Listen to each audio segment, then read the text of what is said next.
Okey. Yan. Okey. Yan. Lata. Okey. Uh-huh. Uh-huh. Okey. So, pag-uusapan po natin dito yung ano, yung tungkol sa destabilization 'no? Destabilization sa ating pangulo. Destabilization 'to guys 'no, sa pangulo natin. Destab, yan, okey, last na lang yan. Okey, yan. So, okey na guys 'no? Okey na po, so start na po tayo. Yan, start na po tayo guys. So, eto na nga mga kaibigan, pag-uusapan po natin 'no, itutuloy po natin yung kahapon ito yung naging topic natin 'no, yung pinaplano po na destabilization kay PBBM at ang sabi nga po 'no, by December, si VP Sara Duterte na daw ang uupo na presidente ng Pilipinas 'no. Yan po ang ina-assume ng mga DDS. So, eto mga kaibigan, ang nagsabi sa akin na DDS nito mga ano na, ah, 4 'no? Pang-apat yung, na-confirm ko kahapon yung video na shinare ko yung DDS na hardcore 'no, hardcore DDS dati na magaling manira kay President Marcos at saka kay, FL Lisa Araneta. Na grabe manira. Pero eto ngayon siya mga kaibigan dahil naranasan niya yung panggigipit 'no, naranasan po niya yung panggigipit ng mga Duterte. So, ngayon mga kaibigan ay actually hindi ngayon, nag-start ito last year I think 'no, last year medyo ano na siya, nararanasan na niya kasi yung, panggigipit. Ay hindi, ngayon ngayon yata yun ngayon 'no, March. Kailan nga ba dinala si ano, si Duterte sa dahig? March 11 ba? March? Ano nakalimutan ko na. Tama 'no, March 11 siya dinala sa dahig. So, itong ano DDS na 'to mga kaibigan, ang kuwento niya ay pumunta pa nga siya dun sa kay Duterte 'no, habang ano daw, habang hinuhuli itong si Duterte, mga kaibigan 'no, dadalhin nga siya sa dahig. Tapos yung ang kanya kasing ano dito, kuwento yung tungkol sa pagka-hit and run sa kanya. Ang naka-hit and run sa kanya ay ninang daw ni Kitty Duterte. So, parang kinampihan ni Baste ta's daming ano, mahaba yung kuwento, 'no. So to cut the story short, parang na-confirm 'no, na-confirm ko sa kanya kahapon nung sinabi niya dun sa video niya na meron nga daw destabilization 'no, na ginagawa itong mga kampo ng DDS. Tapos kanina naman nung nag-scroll ako mga guys ay lumabas na naman yung, isang post naman ni Rigoberto Tiglao na parang kino-confirm nga talaga na merong destabilization 'no, na gagawin itong mga DDS. So, ah, ki ano ko, okey, ito yun guys, eto kita niyo 'to, post ni Tiglao, 'yan. So babasahin ko, "Marcos must go, Marcos must go." Dapat daw umalis na daw si President Marcos 'no? "A ghost presidency must end." So etong issue mga kaibigan ng, paglalabas ni PBBM ng issue tungkol dito sa mga ghost projects na 'to ay gagamitin nila, 'no, against kay PBBM para patalsikin si PBBM at i-twist yung narrative na si PBBM daw ay ghost president, na sa panahon daw ni PBBM ay maraming mga ghost project, which is baliktad. Kasi mga kaibigan, pag-upo ni PBBM, siya lang yung kaisa-isa na presidente na merong, bayag 'no, may bulls, may bayag na mag-expose ng lahat ng mga katiwalian na ito, na kahit maapektuhan pa yung kanyang, administrasyon ay wala siyang pakialam. Basta ang mahalaga sa kanya ay mapangalagaan niya ang pondo 'no, ang pera ng taong bayan. Pero binabaliktad dito mga kaibigan ng mga DDS. Kasi mukhang ito yung gagamitin nilang naratibo sa pagpapatalsik nga nila kay PBBM 'no. Eto po mga kaibigan, yung naratibo na 'yan. Which is alam naman natin mga kaibigan na sinasabi nga nitong mga nag-imbestiga ng mga senador, the issue is not new, hindi bago ang issue. Ang issue na 'yan ay sa mga nakakaraang pang administrasyon. Sabi ko nga sa inyo 'di ba nagulat nga ako kahit si, Jinggoy Estrada na maka-DDS ay umamin na ang issue ay hindi lang ngayon, kundi ito ay in the past. At maging si Senator Lacson sinasabi din niya na hindi ito ngayon lang. Continuation lang ito kumbaga namana ni PBBM. Etong mga problema na ito, ang mga ghost flood control, ghost projects, namana ni PBBM sa mga nakaraang administrasyon. Yun po ang nangyari, 'no? So, ang sabi pa ni Rigoberto Tiglao, "There is no leader governing the nation." My God, wala daw leader na naggo-govern sa bansa natin. My God! Saang lupalop ng mundo ba itong si Rigoberto Tiglao na mukhang hindi yata niya nakikita ang ating pangulo na everyday, Sunday nga, kita mo Sunday, hindi nga nagpahinga. Pumunta pa ng Benguet para mag-inspeksyon lang ng mga projects na isinumbong sa kanya ng mga residente. Tingnan niyo mga kaibigan kung gaano nila tinitwist ang sitwasyon na pinapasama nila si PBBM. Tingnan niyo, tama talaga yung sinabi ko 'no, ahead of time mga kaibigan, ahead of time sinabi ko na 'to.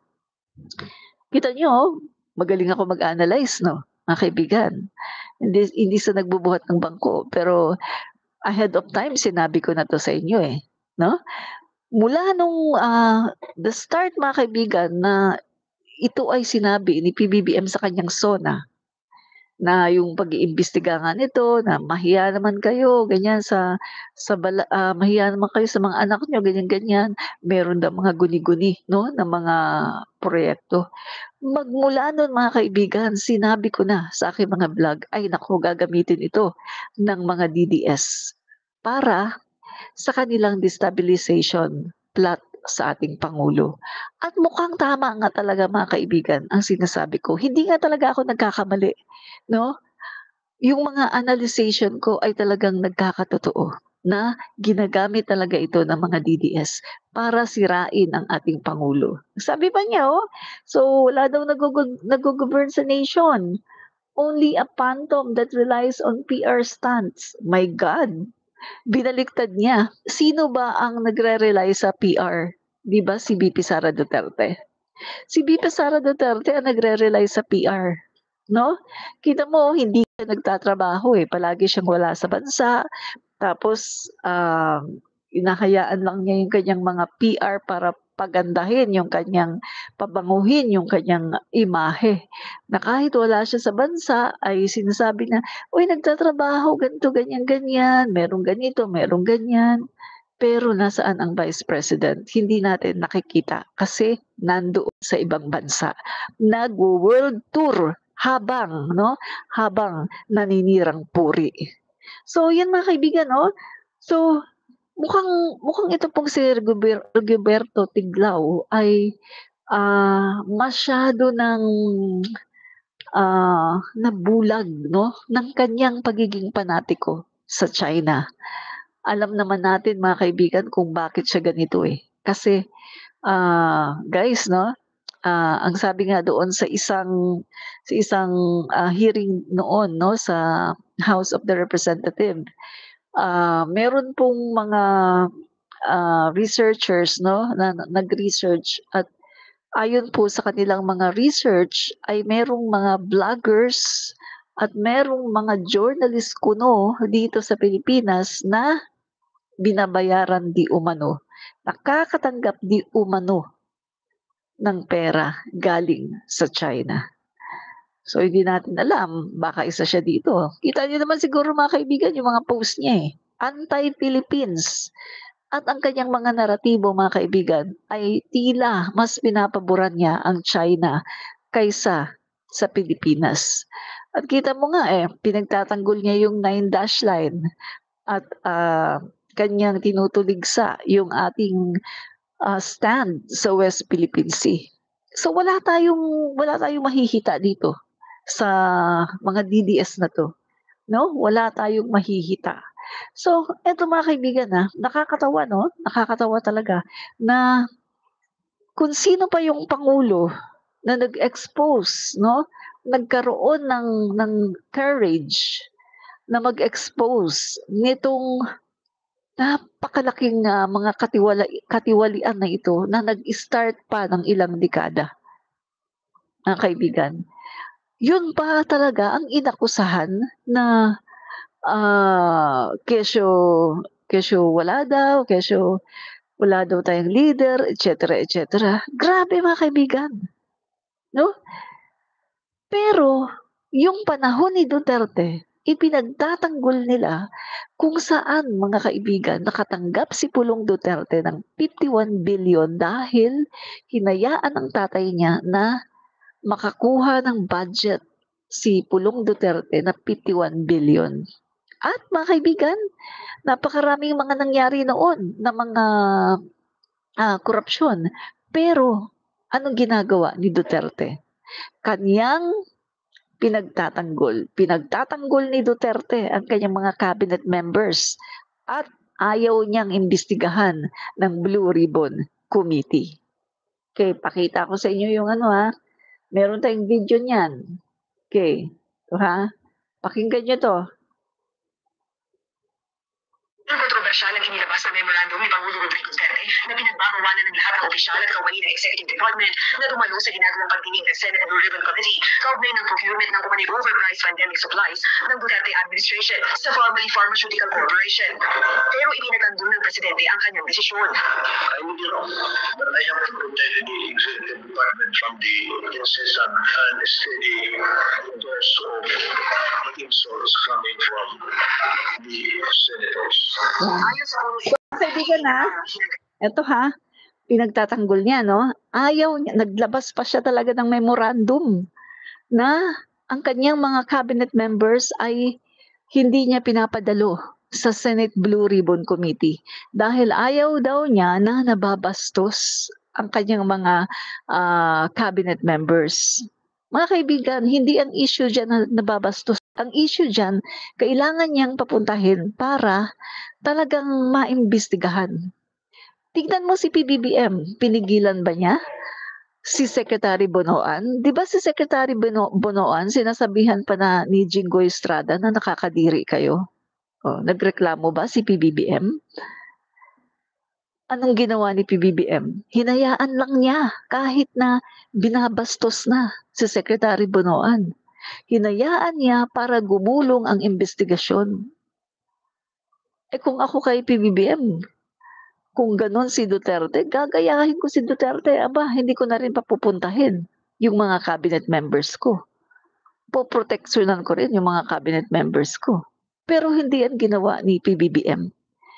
Hinayaan niya na pumunta ang kanyang mga cabinet members. Kita niyo binabastos-bastos lang si Secretary Bonoan, matanda na yun, eh. Oh, sinasabihan lang na, "Nakakadiri kayo."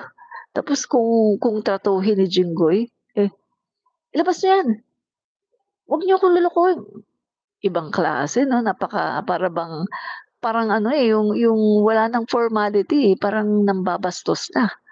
Pero si Digong, mga kaibigan, naglabas talaga siya ng memorandum na ayaw niyang papuntahin yung ganiyang mga, cabinet members dahil ayaw niya na sila ay iimbestigahan dahil alam ni Duterte na ang cabinet members niya ay may kasalanan. Kasi nga inutusan niya, eh. Siya mismo ang nag-utos, eh, 'di ba? Yung Parmali, siya naman ang nag-utos kay Duque, eh, na i-transfer ang pera sa PSDBM.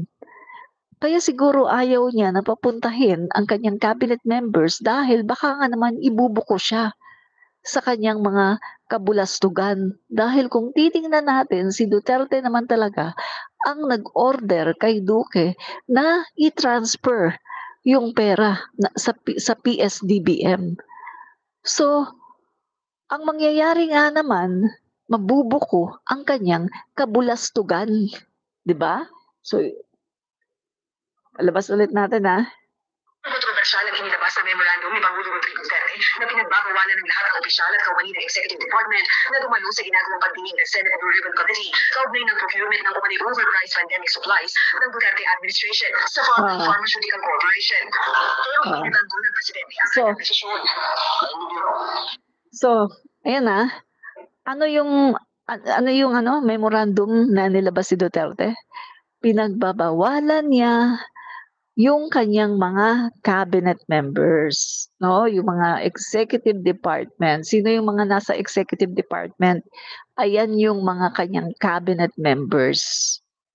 At ang issue na ito, patungkol ito sa Parmali. So pinagbabawalan niya, naglabas siya ng memorandum para ipakita sa Senate na, oy, untouchable yung mga yan. Oy, hindi niyo pwedeng hindi niyo pwedeng papuntahin, invite yung aking mga secretary, untouchable yung mga yan. Sagot ko yan. Ganyan kakurap si Duterte. Ganyan siya kakurap. Hindi niya hinahayaan na gumulong ang investigasyon. Pinipigilan niya ang investigasyon. Pero yan mga kaibigan, pinagtatanggol yan ng mga DDS. Pinagtatanggol nila yan hinahanapan nila yan ng reason kung bakit daw ayaw ni Duterte, ay may reason naman daw. Walang reason dito. Dahil ang issue dito, ayaw ni Duterte na iniimbestigahan ang kanyang cabinet members dahil alam niya na kapag pumunta nga naman ang cabinet members niya doon, mabubuko kung ano ang tunay na nangyayari.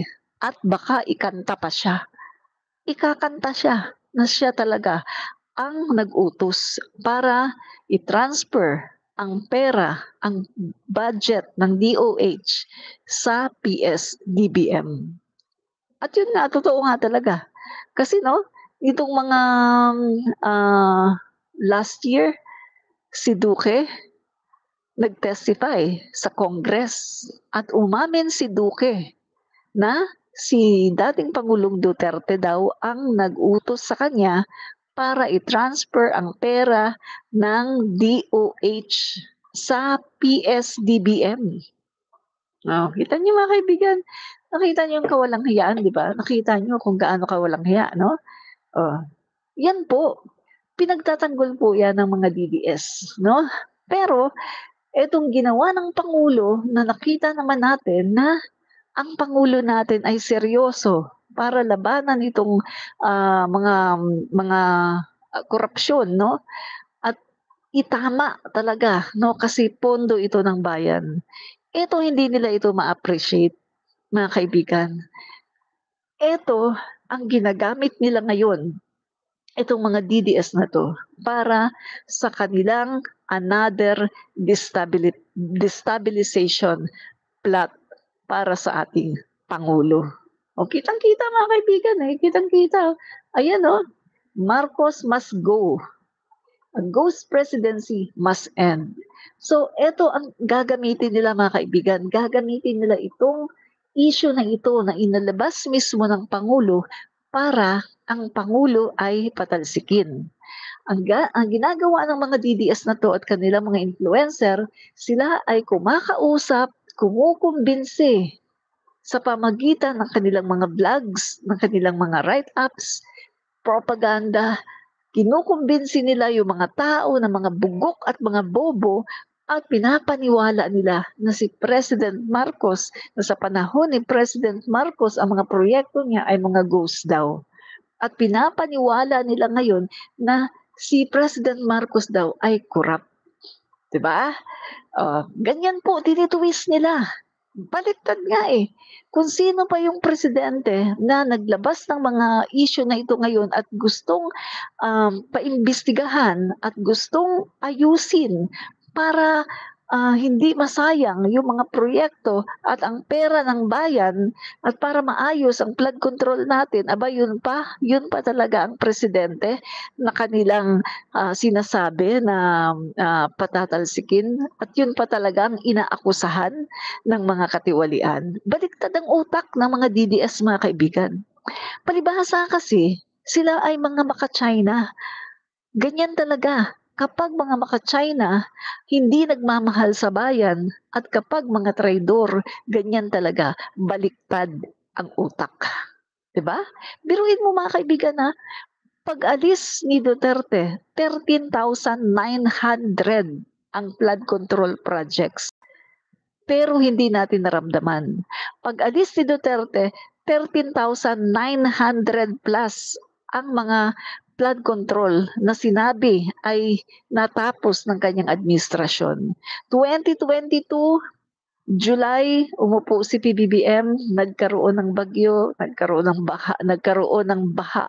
Biruin mo ha, 2022, kakaupo pa lang ni PBBM, bumaha na ng bongga-bongga. Ibig sabihin, hindi tumalab ang flood control na 13,900 plus na pinagawa ni Duterte. Dahil baka nga naman, wala naman talagang pinagawa si Duterte.